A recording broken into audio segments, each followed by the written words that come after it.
بسم اللہ الرحمن الرحیم۔ سفیان بن عینہ نے بیان کیا، ان سے ابو اسحاق سلیمان شیبانی نے، انہوں نے عبداللہ بن ابی اوفی رضی اللہ عنہ سے سنا، کہا کہ ہم رسول اللہ صلی اللہ علیہ وسلم کے ساتھ سفر میں تھے، روزے کی حالت میں۔ حضرت صلی اللہ علیہ وسلم نے ایک صاحب بلال سے فرمایا کہ اتر کر میرے لیے ستو گھول لے۔ انہوں نے عرض کی، یا رسول اللہ صلی اللہ علیہ وسلم، ابھی تو سورج باقی ہے۔ آپ صلی اللہ علیہ وسلم نے پھر فرمایا کہ اتر کر ستو گھول لے۔ اب کی مرتبہ بھی انہوں نے وہی عرض کی، یا رسول اللہ صلی اللہ علیہ وسلم، ابھی سورج باقی ہے، لیکن آپ صلی اللہ علیہ وسلم کا حکم اب بھی یہی تھا کہ اتر کر میرے لیے ستو گھول لے۔ پھر آپ صلی اللہ علیہ وسلم نے ایک طرف اشارہ کر کے فرمایا کہ جب تم دیکھو کہ رات یہاں سے شروع ہو چکی ہے تو روزے دار کو افطار کر لینا چاہیے۔ اس کی مطابقت جریر اور ابو بکر بن عیاش نے شیبانی کے واسطے سے کی ہے، اور اسے ابن ابی اوفی رضی اللہ عنہ نے کہا کہ میں رسول اللہ صلی اللہ علیہ وسلم کے ساتھ سفر میں تھا۔ صحیح بخاری حدیث نمبر 1941۔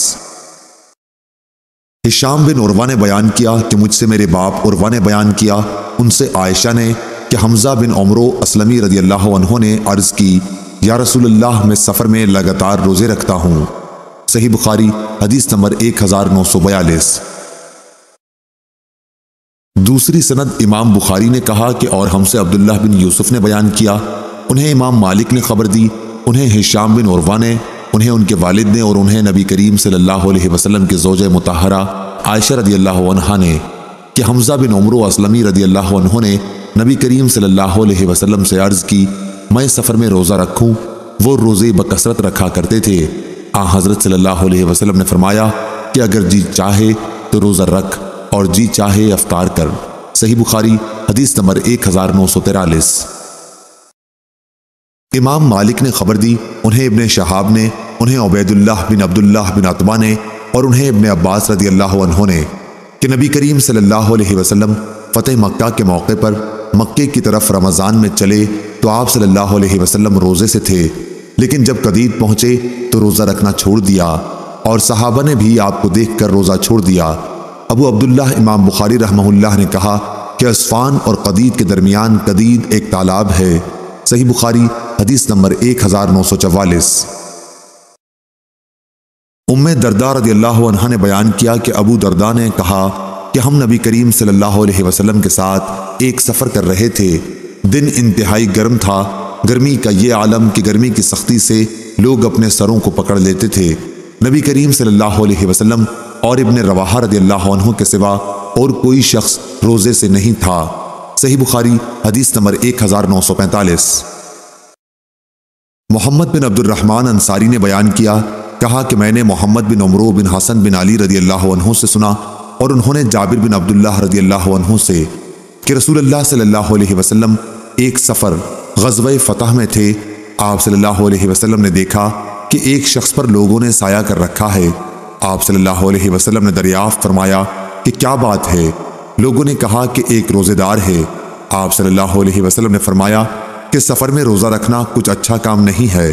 صحیح بخاری حدیث نمبر 1946۔ عبداللہ بن مسلمہ نے بیان کیا، کہا ہم سے امام مالک نے، ان سے حمید طویل نے، اور ان سے انس بن مالک رضی اللہ عنہ نے کہ ہم نبی کریم صلی اللہ علیہ وسلم کے ساتھ رمضان میں سفر کیا کرتے تھے۔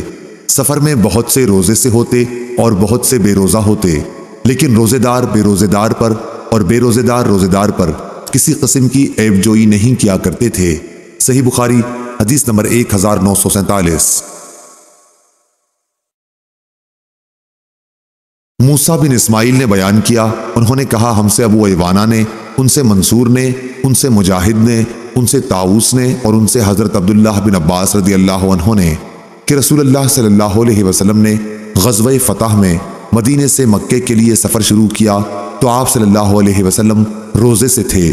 جب آپ صلی اللہ علیہ وسلم عصفان پہنچے تو پانی منگوایا اور اسے اپنے ہاتھ سے منہ تک اٹھایا تاکہ لوگ دیکھ لیں۔ پھر آپ صلی اللہ علیہ وسلم نے روزہ چھوڑ دیا، یہاں تک کہ مکہ پہنچے۔